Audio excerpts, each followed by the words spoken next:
waaqayyo gooftaan machaa inni du'ee doomo'ee ifa guddaa tokko si argisiisan jedhe. Kanama kana dukkanan argitu, rakkinan argitu, hiyyummaan argitu, abaarsan argitu, Yesuus ilma waaqayyooti wal arguusiifta. Leenca Yihudaatti wal arguusiiftaan jedhe. Ana waaqayyo naan jedheera irratti garadheen nagahee dhufe. Dhaloota kanatti waaqayyo ifa guddaan argisiisanaan jedheera. Magaalaa Saguleetti ifa guddaan argisiisanaan jedheera. Qulqullootatti ifa guddaan argisiisanaan jedheera. Maqaan Yesuus ilma kana wal fudhachuun siif yaa ta'u. Macaafa Maatiyoos boqonnaa 14 lakkoofsa 16 akkas jedha sagalichi waaqayyo gaafa dubbatu. Sabni dukkana keessa jiraate ifa isa guddaa san argeera. Sabni eessa jiraatu? Sabni dukkana keessa jiraatu. Dukkana keessa boo'ichatu jira. Dukkana keessa rakkinatu jira.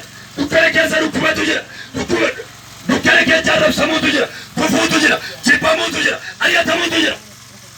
Waaqayyo akkas jedhe sabni kana keessa jiraatu jedhe. Ganama kana jedhe waaqayyo gooftaan machaa ifa guddaa tokko arguun isaaniif hin ta'a jedhe.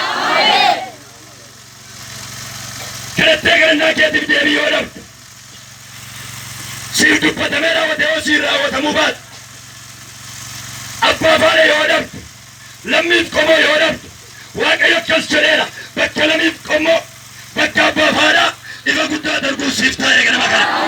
Ganama kana ifa guddaan argee dhaame. Yesuus ilmi waaqayyoo jiraatadha. Sabni dukkana keessa jiraate namni jaalatee dukkana keessa hin jiraatu saba waaqayyoo.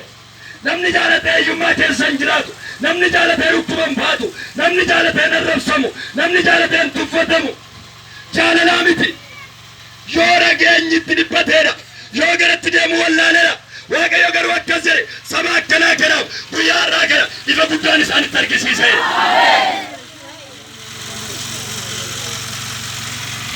Yesuus ilmi waaqayyoo jiraatadha. Haleluuyaa. Ani saba kanatti jedhe waaqayyo ifa guddaan gara isaanii nan dhufa jedhe. Ifa guddaan isaanitti argisiisa jedhe. Ifa guddaa argisaa. Ameen jechuudha.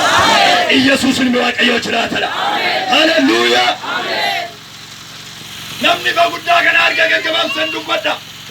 Macaafa Yoose'aa boqonnaa 10 lakkoofsa 12 irratti akkas jedhe.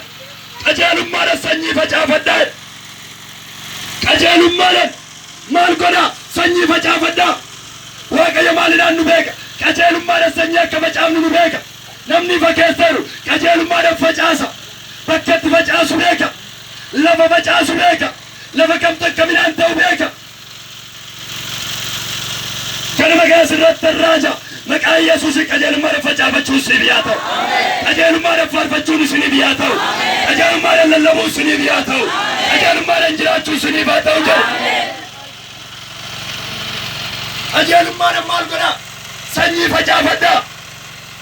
Ija gaariis irraa galfadhaa jedha gooftaan. Namni ifa guddaa gaafa argeedha qajeelummaadhaan facaafachuu kan danda'u.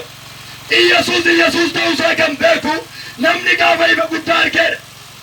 Yoo agartuu ija isaatirraa waaqayyo golgaa du'aa tarsaasedha. Yoo ammeenyaaf gidiraa keessaa ba'e, yoo tuffii keessaa ba'e, yoo wal jibbuu keessaa ba'e, yoo wal qochoroo keessaa ba'e namni maal kan ta'u qajeelummaadhaan sanyii kan facaafa. Maqaan Yesuus Kiristooti magaalaa Saguree irratti harraaja qajeelummaadhaan wangeela facaasuun siniif haa ta'u. Qajeelummaadhaan raajuun siniif haa ta'u. Qajeelummaadhaan lallabuun siniif yaa ta'u. Qajeelummaadhaan deddeebi'uun siniif yaa ta'u. Namni qajeelummaadhaan sanyii facaasu ija gaarii irraa galfateedha abbaan koo. Ameen jechuudha.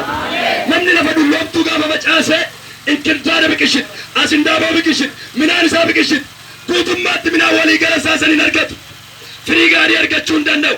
Qajeelummaan jechuun maasii haaraa nama facaase dachaadhaan argata, dachaadhaan galfata. Har'a ganama kana waaqayyo gooftaan machaa mana keetiif, jireenya keetiif, hojii keetiif dachaadha firii gaarii si galchisiisa. Qajeelummaadhaan facaasaa nuun jechaadha saba waaqayyo. Mee qajeelummaadhaan wangeela yaa lallabu. Qajeelummaadhaan walaa jaalan. Qajeelummaadhaan harka walaa qabnu. Waldaa kan kiristaanati, waldaa kan nama tokkooti miti. Facaasaadha gooftaan qajeelummaadhaan. Lafa qajeelummaadhaan facaasuun jiru keessa maaltu jira? Firii gaarii galchuutu jira. Ija gaarii galfachuutu jira. Kana duwwaa miti. Waaqayyo akkas jedha macaafa Yoose'aa boqonnaa 12 irratti. Maasii haaraa baafadhaa.